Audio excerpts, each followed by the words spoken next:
Tollywood star hero icon star Allu Arjun నటిస్తున్న prestigious movie Pushpa 2 December 5న world వైడ్గా గ్రాండ్ రిలీజ్కి రెడీ అయింది. ఈ సినిమాను దర్శకుడు సుకుమార్ తనదైన మార్కుతో తెరకెక్కించడంతో ఈ చిత్రం ప్రేక్షకులు సాడిల్ అంచనాలు క్రియేట్ చేశారు. ఇక ఈ సినిమా ట్రైలర్ను నవంబర్ 17న గ్రాండ్గా రిలీజ్ చేసినట్లు మేకర్స్ వెల్లడించడంతో ఈ మూవీ సోషల్ మీడియాలో ట్రెండింగ్ అవుతోంది. అయితే ఈ ట్రైలర్ లాంచ్ పాట్నాలో ఘనంగా నిర్వహించినట్లు మేకర్స్ ఇప్పటికే వెల్లడించారు. కాగా ఈ ట్రైలర్ ఎలా ఉండబోతోంది, ఎంత రన్ టైం ఉండబోతుందనే విషయం మేకర్స్ క్లారిటీ ఇచ్చారు. ఇకపోతే లేటెస్ట్గా అందుతున్న సమాచారం ప్రకారం ఈ పుష్ప 2 ప్రీలీజ్ ఈవెంట్ కూడా ఘనంగా నిర్వహించున్నారట. అయితే లేటెస్ట్గా అందుతున్న సమాచారం ప్రకారం ఈ ప్రీలీజ్ ఈవెంట్ కోసం పవర్ స్టార్ పవన్ కళ్యాణ్ గారు ఏకంగా హాజరు కానున్నారట. దీంతో పుష్ప 2 కోసం పవన్ కళ్యాణ్ గారు తొందరలో రంగంలోకి దిగుతున్నారట.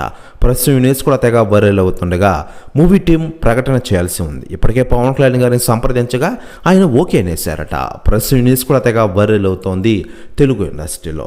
మరోవైపు పుష్ప 2 ట్రైలర్ వ్యూస్ మ్యాడ్నెస్గా ఉండబోతుందని, అభిమానులు ఊహించని దానికంటే ఎక్కువ ఫైర్ పుట్టించేలా ఉంటుందని వారు చెబుతూ ఉన్నారు. మరోవైపు ఆంధ్రప్రదేశ్ రాష్ట్ర డిప్యూటీ సీఎం హోదాలో పవన్ కళ్యాణ్ గారు నేడు రాణిస్తున్న విషయం మనకందరికీ తెలిసిందే.